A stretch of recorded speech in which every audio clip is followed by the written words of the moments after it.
Welcome to Wokes Wapim Podcast. Halo semuanya, balik lagi di Wokes Wapim Podcast. Nah, teman-teman kali ini aku lagi temenin Kak Nurul Anwar nih dari alumni STI Mahasiswa. Kalau boleh tahu kakaknya angkatan tahun berapa? Angkatan 2020 dan alhamdulillah baru lulus kemarin. Jadi masih fresh graduate. Masih fresh graduate. Iya, betul. Nah, teman-teman nih, di podcast kali ini kita mau bahas soal kasus yang lagi viral nih teman-teman. Nah, teman-teman, di podcast kali ini kita mau bahas tentang kasus yang sedang viral nih teman-teman, yaitu beberapa minggu lalu, yaitu kasusnya di Madura nih. Betul. Nah, itu boleh jelasin nggak itu kasusnya seperti apa?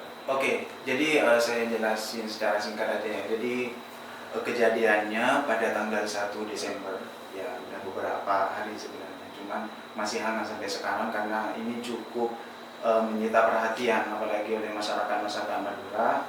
Nah, itu kejadiannya menimpa kasus antar sepasang kekasih yang berpacaran dan dua-duanya masih berstatus mahasiswa.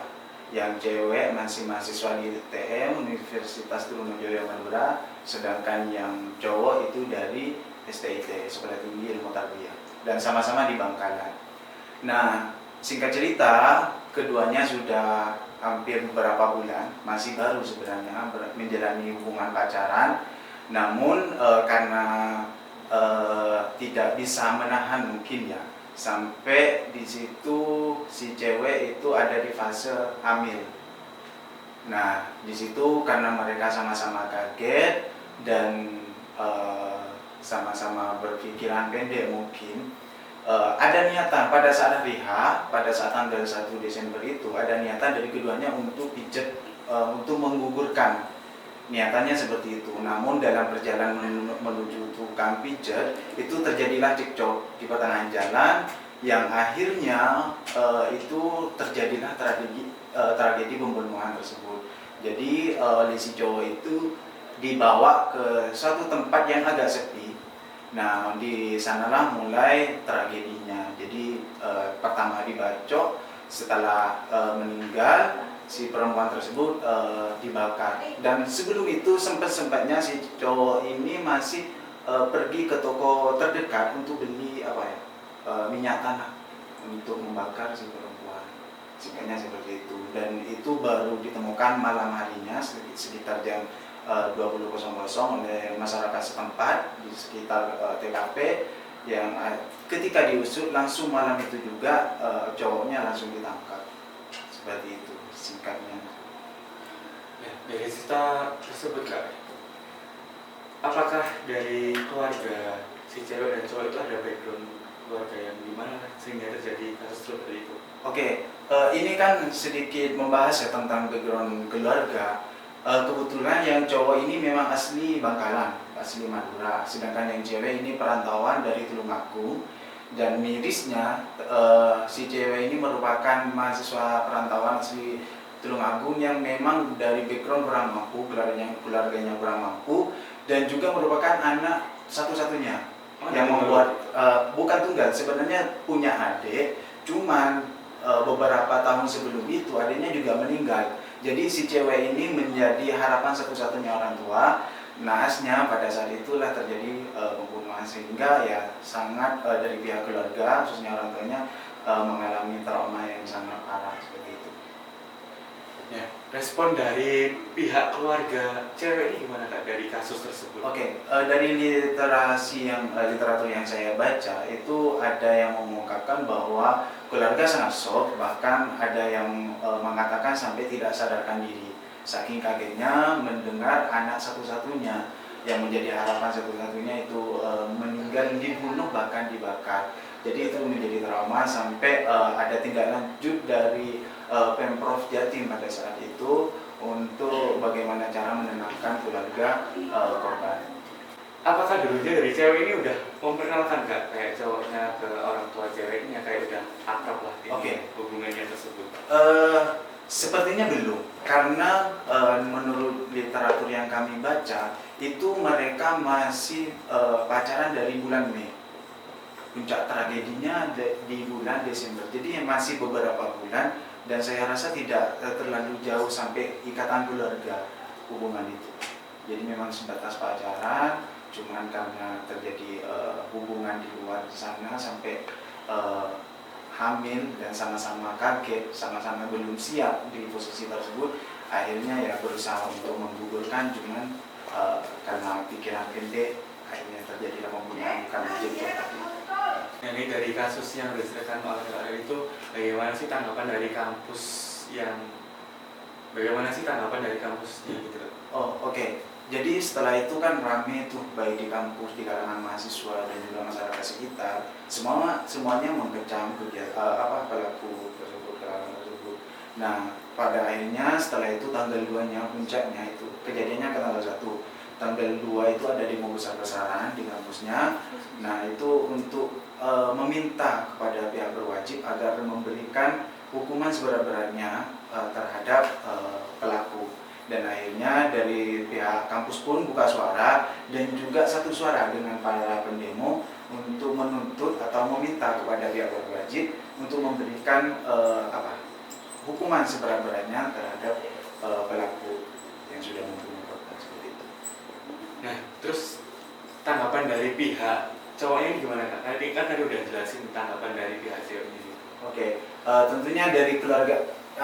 Setelah itu malamnya kan penangkapan tuh, dan penangkapannya itu di lokasi atau di rumahnya pelaku di Gadis Bangkalan. Jadi langsung memang setelah beberapa informasi dari pihak berwajib didapatkan bahwasanya kemungkinan pelakunya adalah pacarnya sendiri, itu langsung malamnya pihak polisi itu melaksanakan penangkapan ke rumahnya si pelaku. Dan di situ pelaku di situ memang sudah langsung menyerahkan diri karena memang tidak bisa berkutik, memang benar-benar bersalah, dan pihak keluarganya pasti kaget melihat tingkah laku dari anaknya yang sangat kejam itu. Tapi apakah ada alasan dari pihak pelaku kenapa dia melakukan tersebut ketika pas ada penangkapan itu?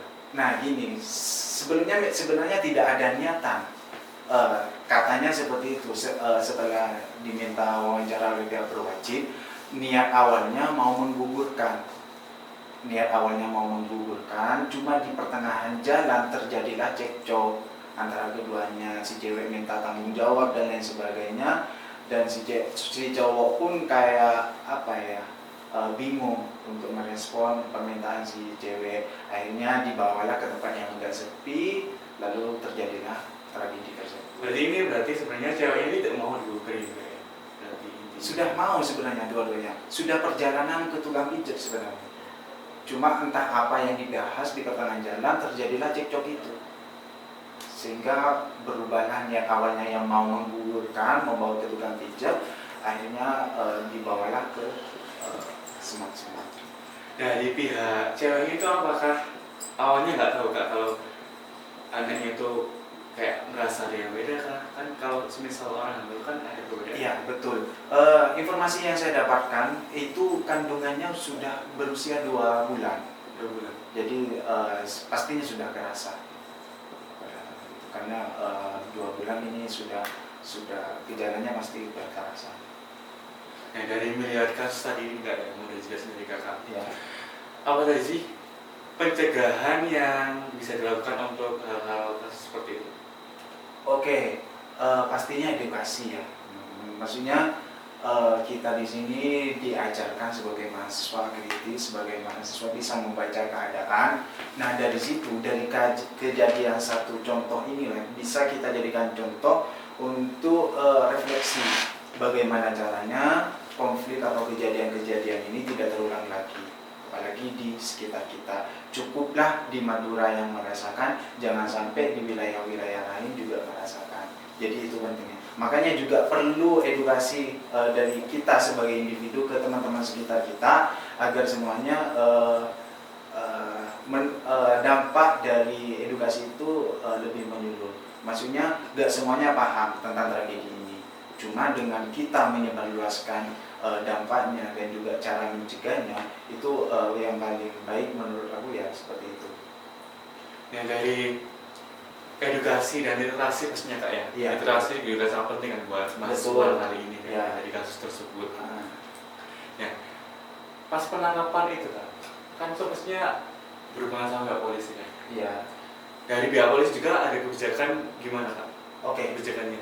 Dari pihak polisi itu setelah berbagai demonstrasi dari banyak mahasiswa untuk memberikan hukuman seberat-beratnya, akhirnya dari polisi itu sudah memberikan keputusan bahwanya kasus tersebut terkena hukuman atau pelanggaran pasal 340 KUHP tentang pembunuhan berencana, sehingga di situ ancamannya hukuman mati atau hukuman seumur hidup seperti itu. Jadi itu apakah sudah ditindaklanjuti? Iya, sudah.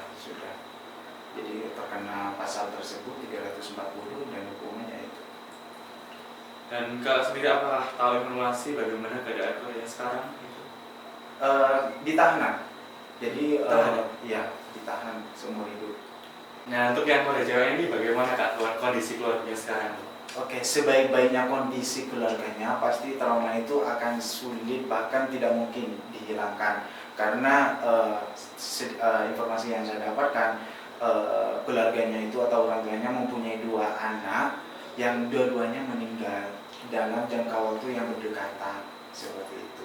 Yang pertama memang meninggalnya normal, yang kedua ya karena dibunuh seperti itu. Jadi memang si cewek ini merupakan harapan satu-satunya dan terakhir oleh orang tuanya, cuma pada satu kejadian malah dibunuh oleh pacarnya sendiri, mirisnya di situ. Ya kasus tersebut sekali itu Kak. Ya. Dan kita juga masih harus menyebarkan gitu kan. Betul. Nah selain kasus itu nih Kak, apakah ada kasus lain yang bisa diceritakan dari Kak? Untuk fenomena yang sangat yang sangat menggegerkan di bulan-bulan ini, ya itu sebenarnya yang sangat di highlight oleh para mahasiswa atau para masyarakat karena memang belum pernah terjadi sebelumnya dan itu real terjadi, ya siapa yang tidak kaget, apalagi di kalangan mahasiswa yang dinilai oleh masyarakat mahasiswa itu berpendidikan dan tidak mungkin melaksanakan atau melakukan kegiatan-kegiatan yang tidak masuk akal, yang ya kita nilai itu tidak masuk akal. Makanya menyinggung soal literasi tadi, saya ingin berpesan, ada salah satu penelitian yang menjelaskan bahwa minat literasi atau minat membaca masyarakat Indonesia itu dari 1.000 masyarakat atau 1.000 orang itu yang minat untuk membaca itu hanya 0,001%. Bisa diartikan dari 1.000 orang yang ada di Indonesia hanya ada 1 orang yang berminat. Jadi memang Indonesia ini merupakan salah satu negara dengan minat baca paling rendah. Nah itu yang perlu menurut saya di-highlight, perlu ditingkatkan. Makanya ayo kita sama-sama mengajar, kita sama-sama memperbaiki literasi kita. Oke. Apalagi juga kan generasi Gen Z sekarang kan? Betul. Ya, kita udah maju ini, udah zaman teknologi gitu. Betul. Kita sekarang udah punya HP kan. Iya. Jadi kayak kita itu pola hidup juga berubah. Iya. Kita juga pastinya semua udah bergantung pada HP gitu kan. Iya. Ketergantungan. Dan kita juga kayak yang dulunya awalnya kita kayak punya novel, kita literasi baca, Betul. kita baca koran. Iya. Terus sekarang udah ada gadget nih. Terus kayak kita salah dalam menggunakan gadget gitu kan. Iya. Kayak kita HP buat Iya. token doang gitu, apalagi buat IGN doang gitu. Nah, dari hal tersebut ini Kak, bagaimana untuk meningkatkan minat literasi untuk teman-teman nih? Oke. Sedikit apa yang saya sudah alami untuk menjalani atau mengembangkan, menunjukkan minat literasi itu pengaruh paling besar adalah lingkungan. Untuk itu menurut saya perlu buatkan lingkungan. Kita perlu membuat lingkungan yang sama-sama di dalamnya satu visi satu misi untuk sama-sama meningkatkan literasi. Nah itu entah membuat organisasi atau yang organisasi ada yang sudah ada difokuskan untuk pengembangan di literasi dan lain sebagainya. Karena lingkungan sangat berpengaruh. Sedikit cerita, saya mulai rutin membaca itu 2023. Dan mohon maaf di sana awalnya memang karena di lingkungan saya menuntut untuk suka baca. Saya alhamdulillah pada saat itu diamanahkan menjadi salah satu ketua organisasi pondok yang dimana teman-teman yang ada di dalamnya sangat keren-keren, apalagi dalam dunia literasi. Ada yang bahkan sehariannya sudah bisa sampai 1 minggu 2 buku, 1 buku, bahkan ada beberapa yang sudah menerbitkan buku. Nah dari situlah motivasi itu muncul. Karena saya harus memimpin teman-teman yang sangat berbakat, ya saya sebagai seorang pemimpin harus dong untuk juga bisa di sana, apalagi di dunia literasi yang sangat penting. Dan alhamdulillah saya sangat bersyukur pernah berada di posisi itu. Nah, ada nggak sih Kak kayak tips and trick gitu buat kita itu lebih semangat buat literasi gitu? Oke, baik.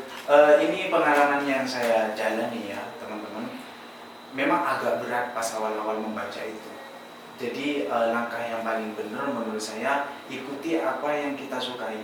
Bacalah beberapa bacaan yang memang betul-betul kita sukai, dan kita akan senang dan tetap bertahan di sana. Contoh kayak novel, mulailah dari situ, baru ke karya-karya ilmiah. Itu malah menurut aku langkah yang paling benar. Jadi mengikuti dengan apa yang sekiranya kita nikmati, kita butuhkan. Jadi dimulai dari situ. Nah, kadang pengalaman juga dalam membaca itu kuncinya di 30 menit pertama. Biasanya masalah dari pemula itu kadang ketika memulai membaca itu merasa tidak paham dengan isinya, bahkan tidak masuk sama sekali, hanya sekedar membaca aja. Cuman kalau kita berani bertahan di situ bahkan lebih dari 30 menit, nah di situ mulai kerasa. Ini pengalaman ya, di situ mulai kerasa bahwa kita akan dibawa berimajinasi di dalamnya untuk memahami apa arti-arti atau penjelasan yang ada di dalam buku tersebut. Jadi kuncinya kalau menurut aku di 30 menit pertama, kalau kita bisa bertahan lanjut 30 menit sampai 1 jam 2 jam, insya Allah di situ kita akan merasakan langsung dampak dari membaca. Tapi kalau dari awal sudah menyerah, nah itu sangat sulit. Apalagi juga sekarang udah teknologi kan kayak Betul. gadget juga, Ya. kan juga nggak harus terpatok pada buku gitu kan. Betul. Banyak lagi banyak sekali platform-platform di kita digampangkan. digampangkan buat literasinya lebih bagus. Iya. Nah, ada nggak sih Kak motivasi buat zaman sekarang nih, buat apalagi generasi Gen Z ini yang lagi marah-marahnya gitu kan? Oke. Pertama yang perlu di-highlight menurut aku, literasi itu sangat penting. Membaca itu sangat penting karena dengan membaca yang pasti, dengan membaca itu yang pasti, yang pertama kita pasti akan menambah wawasan, menambah ilmu pengetahuan. Yang kedua, kadang kan kita sebagai mahasiswa nih, ketika diminta untuk presentasi di dalam kelas, kadang kita paham dengan materi, cuman kesulitan untuk menyampaikan. Nah, di situ bisa disimpulkan bahwa kita berada di posisi kekurangan kosakata. Nah, untuk menambah kosakata ya banyaklah membaca. Karena dengan baca itu kita akan menemukan kosakata yang baru yang mungkin sebelumnya belum kita dengarkan. Cuma karena kita pernah membaca, itu akan muncul di dalam otak kita secara tidak sadar, dan itu akan menambah kosakata kita sehingga juga melancarkan speaking kita. Jadi dampaknya bukan hanya ke ilmu pengetahuan, tapi juga dengan cara bicara, kosakata kita itu akan berdampak. Itu dari literasi. Berarti melatih public speaking. Iya, secara tidak langsung seperti itu. Ada poin kesana. Tadi teman-teman pembahasan dari kasus tadi kan Kak, dan tentang literasi juga. Nah, jadi teman-teman nih jangan malas buat literasi teman-teman, karena literasi juga bermanfaat buat kita semua kan. Banyak juga manfaat positifnya buat kita ke depannya gitu teman-teman. Nah, sebelum kita mengakhiri podcast kali ini nih Kak, aku tadi sedikit menyinggung tentang kakak yang pernah menjadi ketua di mana? Selama jadi mahasiswa ini aku 2 kali jadi diamanahkan alhamdulillah sebagai ketua. Salah satunya di kampus ABM, di salah satu UKM, yaitu UKM Perangan Islam. Itu periode 2022-2023. Dan setelah itu lengser langsung di periode selanjutnya 2023-2024 diamanahkan oleh salah satu organisasi ekstra yaitu FKMSB, Forum Komunikasi Mahasiswa Santri Banyuanyar. Jadi itu merupakan organisasi yang menaungi semua mahasiswa alumni Pondok Pesantren Darul Ulum Banyuanyar Pamekasan dan tersebar di berbagai wilayah termasuk Malang seperti itu. Jadi saya menjadi ketua umum di FNSD wilayah Malang seperti itu selama 1 tahun. Nah, oke Kak, terima kasih buat Kak Ya, Yusuf Anwar yang sudah sama-sama. menyempatkan waktu buat datang ke podcast kali ini. Oke. Terima kasih juga buat teman-teman nih yang udah ngikutin dari awal sampai akhir. Jangan lupa subscribe, like, komen, dan share sebanyak-banyaknya. Dan sampai jumpa di podcast selanjutnya. See you!